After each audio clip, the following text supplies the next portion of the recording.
adakah offer ni berjaya bantu dia untuk buat keputusan itu secepat mungkin untuk beli. Sebab pada saya lah, mitos yang kita orang berjaya pecahkan untuk bisnes kita orang adalah mesti kena jual murah untuk conversion tinggi. Sebenarnya tak juga. Benda tu mitos lah. Jual murah sebenarnya merosakkan lagi bisnes dia dan merosakkan customer. Sebab saya ada satu pegangan. Jual mahal, profit margin boleh tebal untuk kita ada keuntungan supaya kita dapat serve customer better.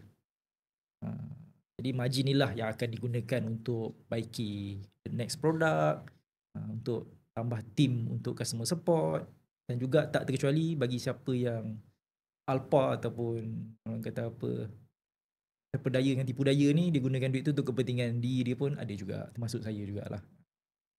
Jadi sebab saya faham apa yang tuan cakap tadi, sebab rata-rata untuk mereka yang tak boleh nak jual, macam saya sendiri tak boleh nak jual, ada tendensi untuk turunkan harga. Dan sebab itu result yang paling cepat sekali boleh nampak sales masuk.